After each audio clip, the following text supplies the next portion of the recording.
Budget 2023-এ Bharat সরকার একটা নতুন small savings স্কিমের ঘোষণা করেছিল এবং সেই মতো 1 এপ্রিল 2023 তারিখে সেই স্কিমটিকে লঞ্চ করা হয়েছিল। এবং স্কিমটি লঞ্চ করার সঙ্গে সঙ্গে এটাও ঘোষণা করা হয়েছিল যে সেই স্কিমটি একটা সীমিত সময়ের জন্য থাকবে। অর্থাৎ যদি আপনারা সেই স্কিমটিতে ইনভেস্টমেন্ট করতে চান তাহলে একটা নির্দিষ্ট তারিখ পর্যন্ত আপনারা সেই স্কিমটিতে ইনভেস্টমেন্ট করার সুযোগ পাবেন এবং সেই নির্দিষ্ট তারিখ পার হওয়ার পরে আপনারা সেই স্কিমটিতে আর ইনভেস্টমেন্ট করতে পারবেন না। এবং সেই লাস্ট তারিখ বা সেই ইনভেস্টমেন্ট করার লাস্ট ডেট হচ্ছে 31 মার্চ 2025। অর্থাৎ আগামী 31 মার্চ 2025-এর মধ্যে আপনারা চাইলে এই স্কিমটিতে ইনভেস্টমেন্ট করতে পারবেন, কিন্তু তারপরে আপনারা এই স্কিমটিতে আর ইনভেস্টমেন্ট করার সুযোগ পাবেন না। তো সেই নতুন স্কিমটির নাম হচ্ছে মহিলা সম্মান সেভিংস সার্টিফিকেট স্কিম বা MSSC স্কিম। এবং ভারত সরকারের এই চালু করা নতুন স্কিমটি একটা শর্ট টাইম স্কিম। এই স্কিমটি মাত্র 2 বছরের একটি স্কিম এবং আপনারা পোস্ট অফিস বলেন বা ব্যাংক, আপনারা মাত্র 2 বছরের কোনো শর্ট টাইম স্কিমে বা এফডি স্কিমে আপনারা এরকম ইন্টারেস্ট পাবেন না যেই ইন্টারেস্টটা আপনারা এই MSSC স্কিমে পাবেন। তো আপনার কাছে যদি একটা লামসাম অ্যামাউন্ট থাকে, আপনারা ইনভেস্টমেন্ট করতে চাচ্ছেন এমন কোনো স্কিমে বা শর্ট টাইম স্কিমে যেখান থেকে আপনারা খুব কম সময়ের মধ্যে একটা ভালো ইন্টারেস্ট আপনারা আর্ন করতে পারবেন বা রিটার্ন আপনারা আর্ন করতে পারবেন, তাহলে আজকের এই MSSC স্কিমটি আপনার জন্য একটা বেস্ট স্কিম হতে পারে। সেই সাথে আপনারা এই স্কিমে যে টাকাটা ইনভেস্টমেন্ট করবেন সেই টাকাটার পুরোপুরি গ্যারান্টি আপনি পাবেন সরাসরি ভারত সরকারের কাছ থেকে। তো ভিডিওটি খুবই ইনফরমেটিভ হতে চলেছে, কারণ আজকে ভিডিওতে আমি এই মহিলা সম্মান সেভিংস সার্টিফিকেট স্কিমের A to Z সমস্ত তথ্য আপনাদের সঙ্গে বিস্তারিতভাবে শেয়ার করতে চলেছি। এবং ভিডিও শেষে আমি আপনাদেরকে দেখাবো যে আপনারা এই স্কিমে যদি ন্যূনতম 5,000 টাকাও ইনভেস্টমেন্ট করেন এবং যদি আপনারা ম্যাক্সিমাম এই স্কিমে ইনভেস্টমেন্ট করেন সেক্ষেত্রে আপনারা কতটা রিটার্ন আর্ন করতে পারবেন এই 2 বছরের এই স্কিমটা থেকে। তো ভিডিওটি স্কিপ না করে শেষ পর্যন্ত অবশ্যই দেখবেন। তো ভিডিওটা শুরু করার পূর্বে এই স্কিমের কিছু বিশেষ ফিচার্স আমি আপনাদের সঙ্গে শেয়ার করে দিই, যার কারণে এই স্কিমটি এখন অনেকটাই জনপ্রিয়।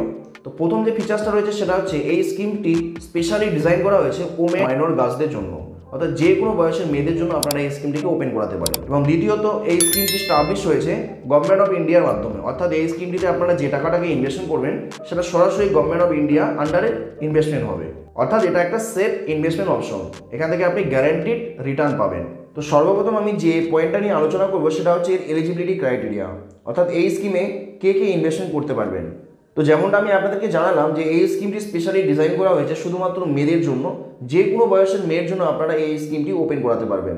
অর্থাৎ আপনারা চাইলে আপনার মাইনর কন্যা সন্তানের নামে এই অ্যাকাউন্টটাকে ওপেন করাতে পারেন, অথবা যে কোনো বয়স্ক বা প্রাপ্তবয়স্ক একজন মেয়ের নামেও আপনি এই অ্যাকাউন্ট ওপেন করাতে পারেন, অথবা চাইলে যে কোনো বয়সের বিবাহিত মহিলাও এই অ্যাকাউন্টও ওপেন করতে পারে। তো এরপরে যে পয়েন্টটা আমি আপনাদেরকে জানাবো সেটা হচ্ছে টাইপ অফ অ্যাকাউন্ট, অর্থাৎ এই অ্যাকাউন্টটা যে আপনারা ওপেন করবেন সেটা সিঙ্গেল অ্যাকাউন্ট হিসেবে ওপেন করতে পারবেন নাকি জয়েন্ট অ্যাকাউন্ট হিসেবে আপনারা ওপেন করতে পারবেন। তো আপনাদেরকে জানিয়ে দিই এই অ্যাকাউন্টটা শুধুমাত্র সিঙ্গেল অ্যাকাউন্ট হিসেবেই ওপেন করা সম্ভব। আপনারা যদি দুজন মিলে জয়েন্ট অ্যাকাউন্ট ওপেন করতে চান সেক্ষেত্রে এই ফ্যাসিলিটি আপনারা এই স্কিমে পাবেন না।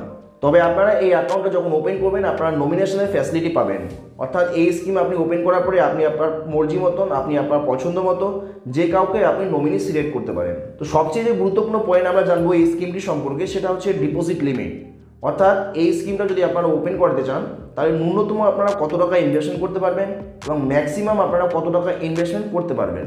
তো আপনাদেরকে জানিয়ে দিই এই স্কিমে আপনারা ন্যূনতম 1,000 টাকাও ইনভেস্টমেন্ট করতে পারেন, কিন্তু যদি আপনি ম্যাক্সিমাম ইনভেস্টমেন্ট করতে চান তাহলে আপনারা ম্যাক্সিমাম 2 লাখ টাকা পর্যন্ত এই স্কিমে ইনভেস্টমেন্ট করতে পারবেন, অর্থাৎ আপনি 2 লাখ টাকার বেশি এই স্কিমে ইনভেস্টমেন্ট করতে পারবেন না। তো এই অ্যাকাউন্টে ইনভেস্টমেন্টের ব্যাপারে অনেকের এই প্রশ্নটা আসতে পারে যে আপনারা এই অ্যাকাউন্ট কতগুলো ওপেন করাতে পারবেন সর্বাধিক। তো আপনাদেরকে জানিয়ে দিই আপনারা এই MSSC অ্যাকাউন্ট যদি আপনারা খুলতে চান তাহলে আপনারা যত খুশি সংখ্যক এই MSSC অ্যাকাউন্ট ওপেন করাতে পারবেন। তবে আপনি এই স্কিমে যে সর্বোচ্চ লিমিট রয়েছে 2 লক্ষ টাকা, আপনি এই 2 লক্ষ টাকার বেশি ইনভেস্টমেন্ট করতে পারবেন না। অর্থাৎ আপনি চাইলে 10টা অ্যাকাউন্টও খুলতে পারেন, কিন্তু সেই 10টা অ্যাকাউন্ট মিলিয়ে আপনি সর্বোচ্চ 2 লক্ষ টাকা ইনভেস্টমেন্ট করতে পারবেন, তার বেশি করতে পারবেন না ইনভেস্টমেন্ট। তবে এক্ষেত্রে একটা গুরুত্বপূর্ণ পয়েন্ট আপনাকে জানতে হবে সেটা হচ্ছে এর একটা টাইম গ্যাপ লিমিট রাখা হয়েছে অ্যাকাউন্ট ওপেনিংয়ের ক্ষেত্রে। অর্থাৎ ধরুন আপনার হাতে এই সময় 50,000 টাকা আছে এবং আপনি 50,000 টাকা দিয়ে একটা MSSC অ্যাকাউন্ট ওপেন করালেন এবং 2 দিন বাদে আপনার হাতে আরও 50,000 টাকা এলো এবং আপনি আবার সেটাকে MSSC অ্যাকাউন্টে ইনভেস্টমেন্ট করতে চাচ্ছেন, কিন্তু সেক্ষেত্রে আপনি সেই 50,000 টাকাকে আপনি 2 দিন বাদে দ্বিতীয় আরেকটা MSSC অ্যাকাউন্টে ইনভেস্টমেন্ট করতে পারবেন না। এক্ষেত্রে আপনাকে 3 মাস অপেক্ষা করতে হবে, অর্থাৎ যেদিন আপনি প্রথম অ্যাকাউন্ট ওপেন করলেন সেই দিন থেকে আপনি 3 মাস পার হওয়ার পরে আপনি দ্বিতীয় আরেকটি অ্যাকাউন্ট ওপেন করাতে পারবেন। এবং এভাবে আপনারা 3 মাসের গ্যাপ দিয়ে আপনারা অ্যাকাউন্ট ওপেন করতে পারেন এবং সমস্ত অ্যাকাউন্ট মিলিয়ে আপনি সর্বাধিক 2 লক্ষ টাকা ইনভেস্টমেন্ট করতে পারবেন এই MSSC স্কিমে। তো এরপরে আমরা যে ইম্পর্টেন্ট পয়েন্টটা দেখবো সেটা হচ্ছে ইন্টারেস্ট রেট। তো শুরুতে আমি আপনাদের যেমনটা বলেছিলাম যে এই এমএসএসসি স্কিমে, এই শর্ট টার্ম স্কিমে যে ইন্টারেস্ট পাওয়া যাচ্ছে সেটা আপনারা অন্য কোনো এফডি স্কিমেও পাবেন না। তো আপনাদেরকে আমি জানিয়ে দিই, এই মহিলা সম্মান সেভিংস সার্টিফিকেট বা এমএসএসসি স্কিমের বর্তমান যে ইন্টারেস্ট রেট রয়েছে সেটা হচ্ছে 7.5%। যে ইন্টারেস্ট রেটটা কোয়ার্টারলি কম্পাউন্ড হবে এবং আপনাকে পেয়েবেল করা হবে ম্যাচুরিটিতে। তো শর্ট টাইম স্কিম হিসাবে বা 2 বছরের স্কিম হিসাবে এর সঙ্গে আমি পোস্ট অফিসে যে অন্যান্য শর্ট টাইম স্কিম রয়েছে, এফডি স্কিম রয়েছে, তাদের ইন্টারেস্টের ডিফারেন্সটা আমি আপনাদেরকে এবার দেখাবো। তো পোস্ট অফিসের শর্ট টাইম এফডি স্কিম বলতে শুধুমাত্র 1 বছরের টাইম ডিপোজিট স্কিম এবং 2 বছরের টাইম ডিপোজিট স্কিমই রয়েছে শর্ট টাইমের জন্য। তো এই 1 বছরের টাইম ডিপোজিট স্কিমের বর্তমান ইন্টারেস্ট রেট রয়েছে 6.9% এবং 2 বছরের এই টাইম ডিপোজিট স্কিমের ইন্টারেস্ট রেট হচ্ছে 7%। কিন্তু এই 2 বছরের এমএসএসসি স্কিম বা মহিলা সম্মান সেভিংস সার্টিফিকেট স্কিমের বর্তমান ইন্টারেস্ট রেট হচ্ছে 7.5%, যেটা পোস্ট অফিসের এই 2 বছরের এফডি স্কিমও আপনারা পাবেন না। তো নিঃসন্দেহে শর্ট টাইমের এই 2 বছরের স্কিম হিসাবে এই এমএসএসসি স্কিমের ইন্টারেস্ট রেট অনেকটাই বেশি। তো এরপরে আরও একটা গুরুত্বপূর্ণ পয়েন্ট সম্পর্কে আমি আপনাদেরকে জানাবো, সেটা হচ্ছে এই স্কিমের পার্সিয়াল উইথড্রল ফ্যাসিলিটি। তো ধরুন আপনি এই এমএসএসসি স্কিমে 1 লাখ টাকা দিয়ে আপনি একটা অ্যাকাউন্ট ওপেন করেছেন বা 1 লাখ টাকা আপনি ইনভেস্টমেন্ট করেছেন এই স্কিমে, কিন্তু কিছুদিন পরে প্রয়োজনবশত আপনার কিছু টাকার দরকার পড়লো, কিন্তু আপনি চাচ্ছেন যে সেই অ্যাকাউন্টটাকে ক্লোজ না করে কিছু টাকা আপনি তুলবেন। সেক্ষেত্রে আপনি এই পার্সিয়াল উইথড্রল ফ্যাসিলিটির সাহায্যে সেই অ্যাকাউন্ট থেকে আপনি কিছু টাকা তুলতে পারবেন। তো এক্ষেত্রে একটি কন্ডিশন রাখা হয়েছে যে আপনারা এমএসএসসি অ্যাকাউন্টে ইনভেস্টমেন্ট করার 1 বছর পরে শুধুমাত্র আপনারা পার্সিয়াল উইথড্রল করার ফ্যাসিলিটি পাবেন। 1 বছরের আগে এই ফ্যাসিলিটি আপনারা অ্যাভেল করতে পারবেন না এবং আপনারা আপনার ইনভেস্টমেন্ট করা অ্যামাউন্ট থেকে সর্বাধিক 40% পার্সিয়াল উইথড্রল করে নিতে পারবেন। অর্থাৎ ধরুন যদি আপনি 1 লাখ টাকার একটা এমএসএসসি অ্যাকাউন্ট ওপেন করেন এবং সেখান থেকে 1 বছর পরে পার্সিয়াল উইথড্রল করতে চান, সেক্ষেত্রে আপনারা 1 বছর পরে সর্বাধিক 40,000 টাকাকে পার্সিয়াল উইথড্রল হিসেবে তুলতে পারবেন এই অ্যাকাউন্ট থেকে। কিন্তু যদি আপনার এমন কোনো প্রয়োজন হয় বা এই অ্যাকাউন্টে ইনভেস্টমেন্ট করার পরে আপনার এমন কোনো প্রয়োজন হয় যে আপনি যে টাকাটাকে ইনভেস্টমেন্ট করেছেন এই এমএসএসসি অ্যাকাউন্টে সে সম্পূর্ণ টাকার আপনার প্রয়োজন, তো সেক্ষেত্রে আপনারা এই স্কিমে প্রি ম্যাচুরিটি ক্লোজার করার ফ্যাসিলিটিকে অ্যাভেল করতে পারবেন। তবে আপনারা অ্যাকাউন্ট ওপেনিং করার 6 মাস পরেই সেটাকে করতে পারবেন। 6 মাসের আগে আপনারা প্রি ম্যাচুরিটি ক্লোজার করার সুবিধা পাবেন না।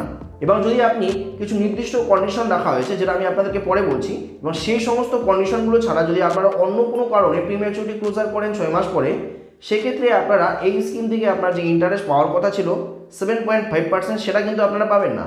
আপনারা সেখান থেকে 2% কম হারে আপনারা ইন্টারেস্ট পাবেন, অর্থাৎ আপনারা 5.5% হারে ইন্টারেস্ট আর্ন করবেন আপনি যে টাকাটাকে ইনভেস্টমেন্ট করেছেন এবং যতদিন পর্যন্ত আপনার সেই টাকাটা ইনভেস্টমেন্ট রয়েছে। তবে কিছু বিশেষ কারণ রয়েছে যেগুলো হলে পরে এই এমএসএসসি অ্যাকাউন্টকে যে কোনো সময় প্রি ম্যাচুরিটি ক্লোজার করা যেতে পারে এবং সেক্ষেত্রে 6 মাস ওয়েট করার কোনো ব্যাপার নেই, যে কোনো সময় সেটাকে প্রি ম্যাচুরিটি ক্লোজার করা যেতে পারে এবং যে ইন্টারেস্টের পাওয়ার কথা 7.5% সেই হারেই ইন্টারেস্ট পাওয়া যাবে।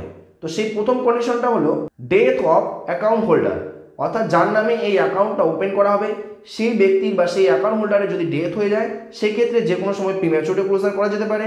এবং 2 নম্বর কন্ডিশনটা হলো ডেথ অফ গার্ডিয়ান, অর্থাৎ এই এমএসএসসি অ্যাকাউন্ট যদি কোনো মাইনরের নামে ওপেন করা হয় সেক্ষেত্রে সেই অ্যাকাউন্টে যে গার্ডিয়ান হিসাবে থাকবে তার যদি ডেথ হয়ে যায় সেক্ষেত্রে এই এমএসএসসি অ্যাকাউন্টকে যে কোনো সময় প্রি ম্যাচুরিটি ক্লোজার করা যেতে পারে। এবং 3 নম্বর যে কন্ডিশন রাখা হয়েছে সেটা হচ্ছে life threatening disease of account holder, অর্থাৎ যার নামে এই অ্যাকাউন্ট ওপেন করা হবে সেই ব্যক্তি যদি কখনো কোনো রকম ক্রিটিক্যাল ডিজিজে আক্রান্ত হয়ে যায় সেক্ষেত্রে এই এমএসএসসি অ্যাকাউন্টকে যে কোনো সময় প্রি ম্যাচুরিটি ক্লোজার করা যেতে পারে। তো এরপরে সবার লাস্ট আমরা যে ইম্পর্টেন্ট পয়েন্টটা সম্পর্কে জানবো সেটা হচ্ছে এর ইনকাম ট্যাক্স বেনিফিট কি রয়েছে। তো আপনাদেরকে জানিয়ে দিই, আপনারা এই স্কিমে যে টাকাটাকে ইনভেস্টমেন্ট করবেন সেটার উপর আপনারা কোনো রকম ট্যাক্স বেনিফিটের সুবিধা পাবেন না, অর্থাৎ আপনারা 1961-এর সেকশন 80C অনুযায়ী যে 1.5 লাখ টাকা ট্যাক্স বেনিফিট পাওয়া যায় সেটা আপনারা কিন্তু এই স্কিম থেকে অ্যাভেল করতে পারবেন না। এছাড়াও এই স্কিম থেকে আপনারা যে ইন্টারেস্ট আর্ন করবেন সেটাও কিন্তু আপনার ট্যাক্সেবল হবে। তো এই ক্ষেত্রে অনেকে ঘাবড়ে গিয়ে ভাবে যে এই স্কিমে যেহেতু কোনো ট্যাক্স বেনিফিটের ফ্যাসিলিটি নেই তো সেক্ষেত্রে এই স্কিমে ইনভেস্টমেন্ট করে কোনো রকম লাভ নেই। কিন্তু আমি আপনাদেরকে জানিয়ে দিই যে এই এমএসএসসি স্কিম যদি কোনো মেয়ে বা কোনো মহিলার নামে ওপেন করা হয় এবং তার যদি অন্য কোনোখানে ইনভেস্টমেন্ট না থাকে বা তার সমস্ত ইনকাম মিলিয়ে তাকে যদি ইনকাম ট্যাক্স প্রদান করতে না হয়, তাহলে এই এমএসএসসি স্কিমে সর্বাধিক 2 লক্ষ টাকা ইনভেস্টমেন্ট করে তার উপরে যে ইন্টারেস্টটা আর্ন করবে সেটার উপর বা সেই ইনভেস্টমেন্ট করা অ্যামাউন্টের উপর কোনো রকম ট্যাক্স প্রদান করার ব্যাপার নেই। তো এবার আমি আপনাদেরকে ক্যালকুলেট করে দেখাবো যে যদি আপনারা এই এমএসএসসি স্কিমে ইনভেস্টমেন্ট করতে চান তাহলে আপনারা কীরকম ইন্টারেস্ট আর্ন করতে পারবেন। তো উদাহরণ হিসেবে আমি আপনাদেরকে দেখাবো, যদি আপনারা এই স্কিমে 5,000 টাকা ইনভেস্টমেন্ট করেন বা 10,000 টাকা ইনভেস্টমেন্ট করেন বা 50,000 বা 1,00,000 টাকা, অথবা যদি আপনি সর্বাধিক 2 লক্ষ টাকা এই স্কিমে ইনভেস্টমেন্ট করেন, সেক্ষেত্রে আপনারা কীরকম রিটার্ন আর্ন করতে পারবেন। তো যদি আপনারা এই স্কিমে 5,000 টাকা ইনভেস্টমেন্ট করেন, সেক্ষেত্রে 2 বছরে মোট ইন্টারেস্ট আর্ন করবেন 801 টাকা, অর্থাৎ 2 বছর পরে আপনি মোট রিটার্ন পাবেন 5,801 টাকা সুদ প্লাস আসল। আবার যদি আপনারা এই স্কিমে 10,000 টাকাকে ইনভেস্টমেন্ট করেন, সেক্ষেত্রে 2 বছরে মোট ইন্টারেস্ট আর্ন করবেন 1,604 টাকা, অর্থাৎ 2 বছর পরে আপনার মোট রিটার্ন হবে 11,604 টাকা। আবার যদি আপনারা এই স্কিমে 50,000 টাকাকে ইনভেস্টমেন্ট করেন, সেক্ষেত্রে 2 বছরে মোট ইন্টারেস্ট আর্ন করবেন 8,012 টাকা, অর্থাৎ 2 বছর পরে মোট রিটার্ন পাবেন 58,012 টাকা। আবার যদি আপনারা এই স্কিমে 1,00,000 টাকা ইনভেস্টমেন্ট করেন, সেক্ষেত্রে 2 বছরে মোট ইন্টারেস্ট আর্ন করবেন 16,021 টাকা, অর্থাৎ 2 বছরে মোট রিটার্ন পাবেন আপনি 1,16,021 টাকা। এবং সর্বাধিক আপনারা যদি 2 লক্ষ টাকা এই স্কিমে বা এমএসএসসি স্কিমে ইনভেস্টমেন্ট করেন, সেক্ষেত্রে 2 বছরে মোট ইন্টারেস্ট আর্ন করবেন 32,044 টাকা, অর্থাৎ 2 বছর পরে আপনি মোট রিটার্ন পাবেন 2,32,044 টাকা। তো আপনারা নিশ্চয়ই বুঝতে পারলেন যে এই স্কিমে ইনভেস্টমেন্ট করলে আপনারা কীরকম রিটার্ন আর্ন করতে পারবেন। তো আপনাদেরকে শেষে আরও একবার জানিয়ে দিই, যদি আপনারা এই স্কিমে ইনভেস্টমেন্ট করতে চান, তাহলে এই স্কিমে ইনভেস্টমেন্ট করার লাস্ট তারিখ হচ্ছে 31/3/2025 বা 31শে মার্চ 2025 তারিখ পর্যন্ত। আপনারা তার আগে এই স্কিমে চাইলে ইনভেস্টমেন্ট করতে পারেন, কিন্তু তারপরে আপনারা এই স্কিমে আর ইনভেস্টমেন্ট করতে পারবেন না। তো আজকের ভিডিওটি এ পর্যন্ত। যদি ভিডিওটি আপনাদের কাছে ইনফরমেটিভ মনে হয়, তাহলে অবশ্যই ভিডিওটিতে একটি লাইক করবেন এবং বেশি বেশি শেয়ার করে অন্যদেরও দেখার সুযোগ করে দেবেন। এবং একটা ছোট রিকোয়েস্ট, আপনারা এই চ্যানেলে যদি প্রথম এসে থাকেন, তাহলে চ্যানেলটিকে অবশ্যই সাবস্ক্রাইব করে দেবেন।